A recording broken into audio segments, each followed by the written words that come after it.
당연히 그 흥해라는 곳에서 동학 최초의 접주제를 실시하는데 그 지역의 영양에 접주 한 분이 정확하게 임명되어 있습니다.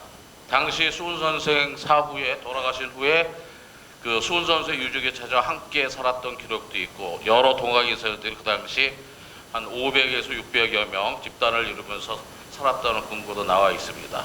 주로 이제 그 수훈 선생의 승통이라든가 탄신일, 순도일 이런 제례를 주관하면서 이 동학 대도서로의 면모를 갖춰나가기 시작합니다. 또 동경대전과 용담유사를 구송으로 필사하여 동학도인들에게 공부를 시키는 그러한 자료도 나오고 있고요. 여러 가지 그 말들의 논란이 있는데 그것은 지금 영양과는 별도의 문제로 이제 영예 쪽에서 해결을 해야 되고 그래야 될 문제라고 봐서 이러한 내용들이 오가고되는 것만 말씀드리고 싶습니다.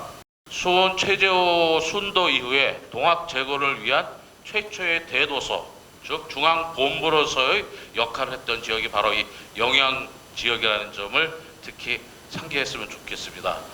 경상도, 강원도, 충청도, 전라 지역, 또 심지어 이북 지역까지 전차까지 확정될 수 있던 그 출발점이 되었고 시작이 되었던 그 근본이 된 지역이 바로 이 영양 지역이라고 보여집니다. 당시 동학 교도들이 사용했던 그 염주 13자짜리가 있거든요. 그게 이제 동학에서 얘기하는 주문, 시천주 조화자 영세불강 만사지라고 하는 그 주문을 따서 했었다. 그래서 이 지역은 당연하게도 동학과 이 연관성이 많이 있습니다. 주씨마을의 조씨 가면은 대부분 양력서를 썼는데 천도교도 전부 양력서를 썼거든요. 천도교인들도. 그 다음에 동진학교에서 그 부녀자료각이 세워진 근도에서 가사를 짓고 무궁화 13속으로 우리나라를 수록교도했다는 그러한 구절들이 또 지금문학관에 현재 그 13지 염지가 전시되어 있는 걸로 알고 있습니다. 실제로는 전국 동학농민명 기념사업 단체는 유족회 일부나 또 약간씩 성격이 다른 그러한 단체들도 있는데 예를 들면 순천은 동학농민혁명 영어대도사라는 이름으로 활동을 해요. 그렇게 조금씩 다른 형태지만 그렇게 합쳐서 전국 한 80여 개 단체가 지금 활동을 하고 있고 그분들이 현재 집중하고 있는 것은 뭐 알고 계신 분들은 알고 계시지만 독립서원운동, 동학의 혁명의 희생자들을 동학혁명의 희생자들을 독립서원해야 한다는 지금 독립서원운동에 깊이 관여되어 있고 그분들이 지금 함께 하고 있습니다. 민족통일회는 주로 남북교류 사업에 그 교류를 하고 있는 곳이고요. 지금도 그 어느 때가 되면은 대비로서 이렇게 서로 오고 갑니다. 전문들이. 그런 동민의 단체가 있고요. 동학농민혁명기념집의 기념시설 회관이 이거는 한 5년 전 현황이기 때문에 지금 현재까지 정확하게 나오진 않고요. 어디는 지금 진행되고 있는 곳이 있고 진행되지 않은 곳이 있고 전남, 전북, 요쪽에 거의 다 집중되어 있죠. 모든 기념. 그러니까 지금까지의 동학은 동학 농민혁명에 많이 집중되어 있다는 뜻이겠죠. 그리고 서울은 2개 지역밖에 안 나와 있습니다. 근데 서울은 사실 굉장히 많은데요. 제가 서울동학 농민혁명 기념사업회 이사도 맡고 있는데 굉장히 많은 지역인데 공식적으로는 지금 전봉장군 동산과 해월 최혜성 선생 순교터 이 두 곳 외에는 표시되어 있지 않습니다. 그래서 저는 개인적으로는 요 1월산 자생화 공원이 굉장히 중요한 지점이고 지금까지 말씀드렸던 내용들을 다 녹여내면서 그것이 기점이 됐으면 하는 그런 생각이 듭니다. 전자문화지도 구축 제안이라고 하는 주제로 발표를 하게 된 공동연구원 신춘훈입니다. 이때 해월 생명 평화의 길이나 영예동학길 같은 경우는 이제 연계 사업 내지는 이 중장기적인 측면에서 우리가 이 영향에서 충분히 고민해 볼 수 있는 내용이 아닌가 하는 그런 측면에서 제가 제안 말씀을 드리겠습니다. 이 영향이 갖고 있는 이 동학적인 의미는 매우 크다고 생각을 합니다. 그래서 지금 현재 이 전국적으로 보면 이 동학에 대한 관심들이 되게 높아지는 것 같아요. 각 지역마다 동학 이 선양회들이 발족이 되고 있고 많은 그 활동들도 이루어지고 있습니다. 그리고 이미 국가의 중요한 그런 이 기념일로 지정이 되어 있는 상황이기 때문에 앞으로도 동학 관련한 그런 이 사업들은 꾸준히 지속될 것 같습니다.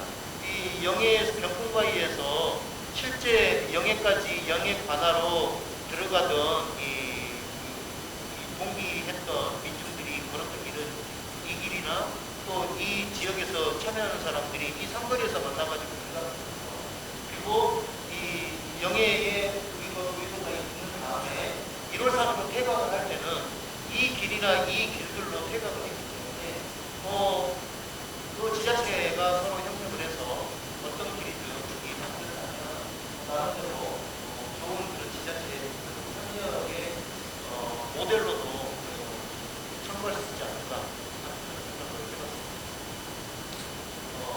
결론적으로 말씀드리면 지금 제가 말씀드렸던 이런 그 길들은 각각의 주제별로도 구축이 가능하고요. 확장을 해서 영양 관내의 다양한 역사가 담는 자연주의의 관련된 주제로 확장이 가능하다라고 보고요. 이런 그 전자문화재나 어플리케이션을 이런 길들을 조성할 때 함께 개발을 한다면 이런 그 영양 부분의 역사문화 자원들이 대중적으로 사족 하나만 더 말씀드리면 지금 전국에 많은 동학 선양 사업들이 이루어지고 있지만 회물 선생 기념관 하나도 없습니다. 공식적으로. 영양 부분이 그런 부분에 대해서도 고민을 한번 해보시는 정도 말씀드리면서 이상 발표 마치겠습니다.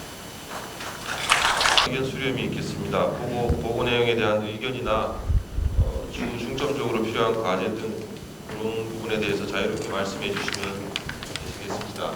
영양에 이 사업을 하면서 주민들의 어떤 철저하게 그 규명을 해서 전라도 이상으로 경상북도 영양에서 주민이 보훈청의 혜택을 볼 수 있는 그런 방안 제시도 용역 결과에 좀 있어야 되는데 유족 찾기 이렇게 해놓으니까 그건 좀 미흡하다 이렇게 생각됩니다. 거기에 대한 답변 좀 부탁드리겠습니다. 그 호남 지역에서의 유적을 찾은 것, 호남과 호소 지역의 유적을 주로 찾았는데요. 보훈처에 무슨 보상받는 건 하나도 없습니다. 그런데 그 동학혁명 당시의 희생자들에 대해서 이제 그걸 이제 동학난이라고 했으니까 국가의 반란이었지 않습니까? 그래서 그분들에 대한 명예회복 운동이 있었어요. 그러니까 그 후손들의 조상들이 할아버지나 증조 할아버지께서 그 반란으로 돌아가신 것이 아니라 이분들이 정당한 일을 하다가 돌아가셨으니까 명예회복을 한다. 명예회복에 대한 어떤 운동이 있었습니다. 그럼으로써 후손을 찾았던 거죠. 그러니까 동학혁명을 중심으로 해서 찾아서 그래가지고 그분들 지금 유족회가 지금 결성이 되어 있습니다.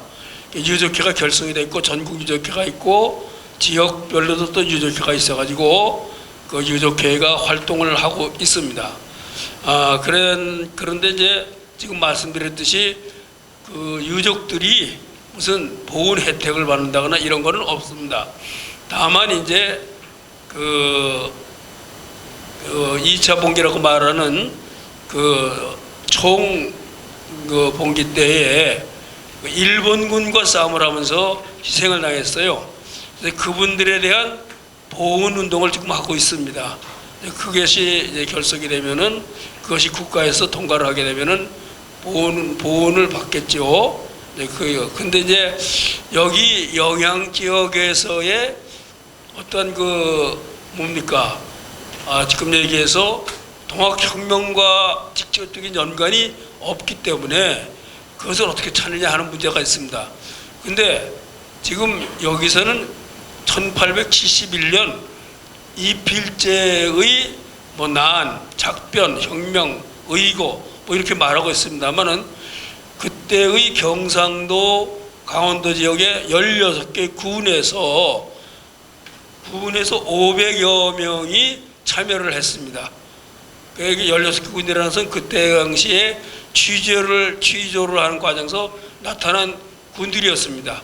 그래서 그것을 중심으로 그때에 희생됐던 사람들을 매 유족을 찾는 것은 그것을 그런 방법을 통해서 찾는 것은 어떤가? 그러면 이 빌제의 난이냐, 작변이냐, 혁명이냐, 의거나 하는 것들을 먼저 우리가 규정을 해야 됩니다. 만약에 난인데 난을 익힌 사람들의 선조를 찾을 수는 없지 않습니까? 그렇죠. 근데 의거다. 제가 볼 때는 의거입니다. 혁명은 아니에요. 혁명은 절대 될 수가 없습니다. 그래서 그런 것들이 먼저 어떤 규정을 하고 거기에 따라서 그때의 참여했던 분들 그리고 이제 그 외에 당신의 조상들이 동학에 관여를 하신 분들 이런 분들을 찾는 것. 그러니까 동학혁명의 유족을 찾는 것과 유족과 함께 후손을 찾는 거죠. 후손으로 다 유족이 아닙니다. 여기서는 그렇게 해서 찾는 방법이 있다고 저는 생각을 합니다. 장시간 모두 수고하셨습니다.